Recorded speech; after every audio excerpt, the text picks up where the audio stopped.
Sobat Podcast, selamat datang di PKP Podcast. Podcast kali ini dipersembahkan oleh Phyton Production, media suara untuk dunia pertanian. Di sini saya Nabila Sabila, senang sekali rasanya dapat kembali hadir untuk bersamai teman-teman Sobat Podcast yang ada di rumah, yang untuk membahas mengenai informasi-informasi pertanian terkini. Dan di episode kali ini kita akan membahas tema yang sangat menarik, yaitu mengenai peran mahasiswa pertanian dalam ketahanan pangan. Nah, di tengah-tengah kita semua, sekarang udah hadir narasumber kita yang merupakan Ketua Umum Dewan Mahasiswa UNS periode 2025 yang sudah turut aktif dalam menyuarakan peran-peran mahasiswa terkhususnya di bidang pertanian. Nah, mungkin di sini Mas Bagus bisa memperkenalkan diri terlebih dahulu nih, Mas. Iya, perkenalkan semuanya, nama aku Bagus Riostavianto Ibowo, aku biasa dipanggil Bagus. Aku dari Fakultas Pertanian, Program Studi Ilmu dan Teknologi Pangan Angkatan 2022. Nah, Mas Bagus, mengenai tema kita pada kali ini, mengenai ketahanan pangan, sebenarnya ketahanan pangan itu apa sih, Mas? Dan apakah memang ketahanan pangan ini sesuatu hal yang penting? Oke, ketahanan pangan ini menarik ya. Ini jadi salah satu yang sering dibicarakan di program studiku, terutama karena aku di teknologi pangan itu sendiri. Mungkin untuk ketahanan pangan itu sendiri, aku coba ambil definisi dari Undang-Undang Nomor 18 tahun 2012 itu tentang pangan. Undang-undang ini nantinya juga yang menjadi dasar penyelenggaraan pangan di Indonesia dan nantinya menjadi blueprint gimana nanti Indonesia ini punya 3 aspek penting di situ. Yang pertama adalah kedaulatan pangan, yang ketiga kemandirian pangan, dan yang ketiga adalah ketahanan pangan. Sebelum ke ketahanan pangan dulu, aku mau coba bahas mengenai kedaulatan pangan dan juga kemandirian pangan.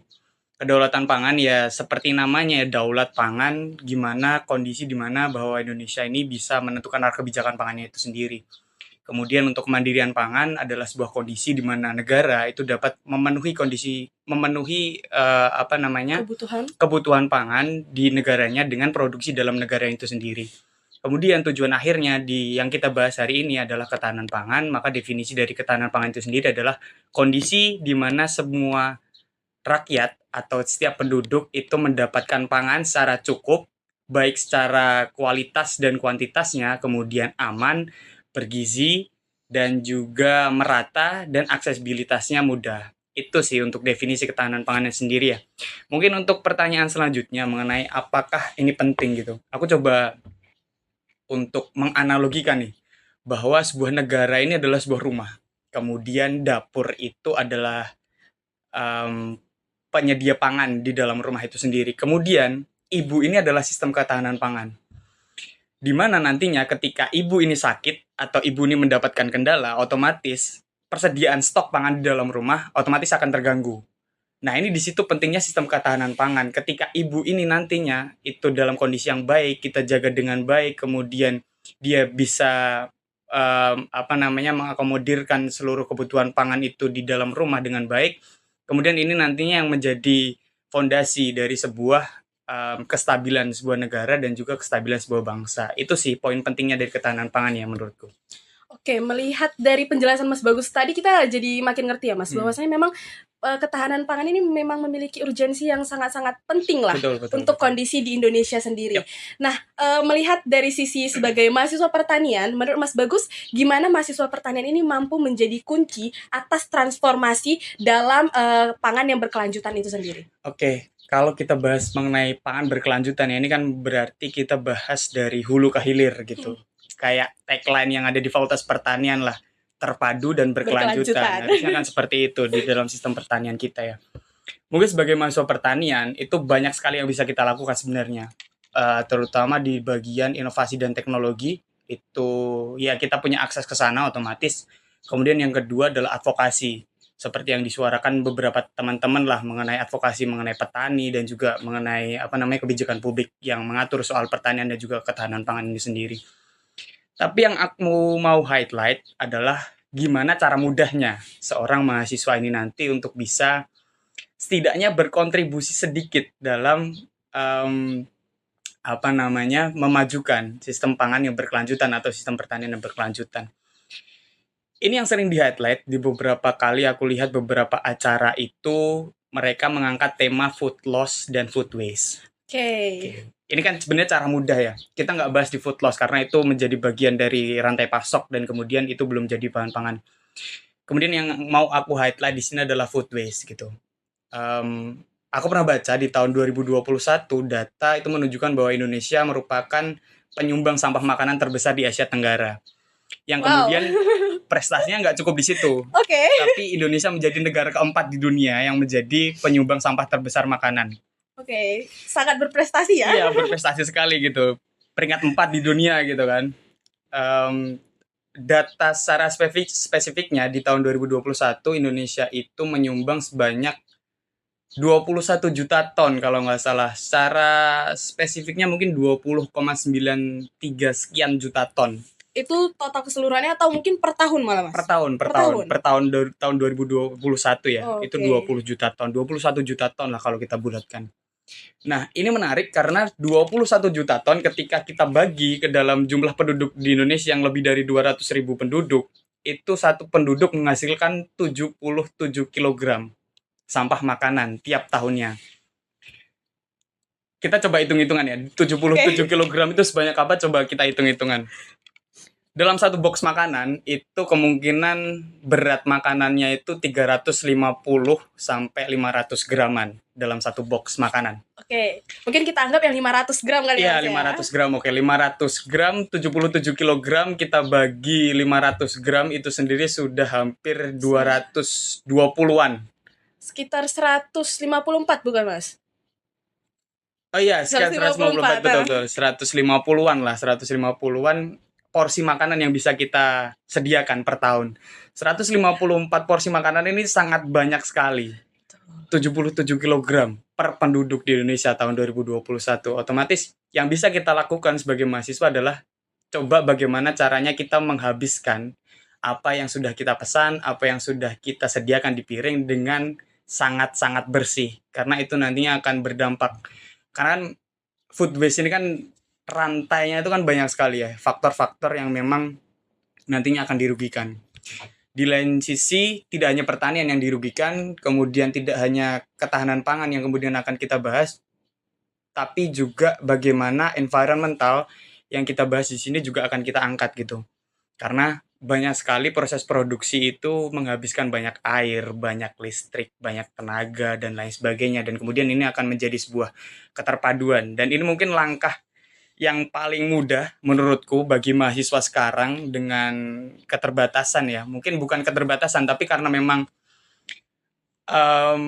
beban tugas seorang mahasiswa itu kan banyak sekali ya. Kalau kita mau bahas mengenai dampak apa yang bisa kita lakukan sebagai mahasiswa untuk mengenai di sistem pertanian berkelanjutan, otomatis itu bahasnya itu sangat jauh sekali gitu. Kayak ini kejauhan nih buat mahasiswa nih. Kita belum sampai di situ. Kemungkinan ya, mungkin teman-teman akan membayangkan seperti itu kalau kita membahas dampak yang lebih besar bagi seorang mahasiswa. Tapi dampak-dampak kecil ini yang akan berkontribusi secara penuh nantinya, walaupun ini langkah kecil, tapi ketika langkah-langkah kecil ini kita kumpulkan, ini akan menjadi sebuah langkah besar. Sedikit-sedikit menjadi bukit peran mahasiswa itu sendiri. Berarti sebenarnya peran mahasiswa itu sesimpel belajar bertanggung jawab. Yes, betul. Atas apa yang sudah diambil ya udah tanggung jawab habiskan. Ya, Gitu betul. ya, Mas Ya, ya. ya. Nah, tentunya dalam ketahanan pangan ini kan memang hal yang besar ya, Mas. Harus butuh keterlibatan banyak orang, kerjasama lah. Seluruh masyarakat itu harus bisa kerjasama untuk mewujudkannya. Nah, kira-kira selain mengenai food waste tadi, menurut Mas Bagus, apalagi tantangan terbesar dalam mewujudkan ketahanan pangan ini? Oke. Tantangan terbesar ya, berarti ini ya kita bahas dari hulu ke hilir lagi-lagi karena memang sistem pertanian itu nggak bisa kita salah satu sisi aja di salah satu sisi aja. Mungkin kalau kita bahas di lahan pertanian, otomatis kita akan membahas mengenai konversi lahan. Karena itu banyak sekali problem terjadi di sana mengenai konversi lahan produktif pertanian menjadi lahan non-produktif. Mungkin kalau di sekitar Solo Raya yang sedang gencar untuk disuarakan adalah di daerah Wonogiri, tepatnya di daerah Paracimantoro. Di sana mau dibikin sebuah pabrik semen yang nantinya akan memberantas ataupun nanti mengambil alih lahan milik warga dari lahan pertanian produktif menjadi lahan industri semen gitu. Mungkin itu yang bisa kita highlight dari sekitar Solo Raya mengenai konversi lahan. Tidak hanya itu, juga sebenarnya permasalahan terbesarnya adalah di regulasi. dan bagaimana sebuah negara ini nantinya melindungi hak petani. Itu yang menjadi salah satu poin penting untuk di konversi lahan. Selain di konversi lahan, mungkin nanti kalau konversi lahan kita banyak membahas soal negara ya. Ini kan nanti jadi aktivis sekali gitu. Mungkin coba kita alihkan gitu, konversi lahan oke, itu memang bermasalah, cuman di bagian petaninya juga ini bermasalah. Karena yang pertama, degradasi lahan, degradasi tanah itu kerap sekali masih terjadi di petani-petani kita gitu, karena memang mereka belum menemukan bagaimana teknologi ini, ataupun mereka belum paham mengenai bagaimana cara mengolah tanah yang baik. Terlalu banyak pupuk kimia, terlalu banyak mereka menggunakan bahan-bahan yang memang tidak Tidak berkelanjutan. iya, tidak sewajarnya untuk digunakan dan lain sebagainya. Mungkin aku nggak bisa bahas di situ karena memang bukan ranahku untuk membahas di bagian teknis untuk degradasi tanah ya. Tapi ini memang terjadi gitu. Oke Mas, mungkin ini pertanyaan terakhir ya Mas ya. Kira-kira apa harapan pribadi dari seorang Mas Bagus ini mengenai kontribusi kita sebagai mahasiswa pertanian terhadap ketahanan pangan itu sendiri? Oke, yang pertama mungkin aku berharap karena aku hidup di ekosistem pertanian ya, mungkin di beberapa fakultas lain, di beberapa universitas lain, prodiku ini beda fakultas dengan fakultas pertanian. Ada fakultas teknologi pertanian. Dan alhamdulillahnya aku berada di ekosistem fakultas pertanian yang memang banyak sekali permasalahan yang aku dapatkan gitu ketika aku berdiskusi dengan mahasiswa-mahasiswa lain. Mungkin harapanku yang menjadi salah satu keresahan selama ini adalah bagaimana caranya mahasiswa sekarang itu berkehendak ataupun mereka ingin terjun langsung ke dunia pertanian, entah menjadi petani milenial ataupun penyuluh pertanian ataupun mereka yang peduli terhadap hal-hal di ranah pertanian gitu. Nah, ini menjadi penting karena ini menjadi sebuah krisis yang mungkin kita semua amini gitu, bahwa memang mahasiswa pertanian sekarang sedikit sekali yang tertarik untuk bisa mereka terjun ke ranah pertanian. Mungkin mereka akan terjun ke ranah pertanian, tapi bukan pertanian pangan gitu. Mereka akan terjun ke perkebunan. Betul. Nah, perkebunan. Sawit, karet. Iya betul. Gitu. Jadi ini memang menjadi salah satu masalah ya. Mungkin harapanku terbesar untuk mahasiswa sekarang adalah, ayo coba mari kita sama-sama melek lah. Karena banyak sekali permasalahan di Indonesia, khususnya di ranah pertanian, dan khususnya lagi di petani-petani sekarang itu mereka masih butuh bantuan. Bukan butuh bantuan sebenarnya, tapi mereka butuh didampingi untuk bagaimana caranya mereka bisa menghasilkan sebuah produk yang efisien, kemudian produk yang juga melimpah dan nantinya akan berpengaruh ke ketahanan pangan itu sendiri. Karena ekosistem ketahanan pangan akan ditentukan oleh petani-petaninya.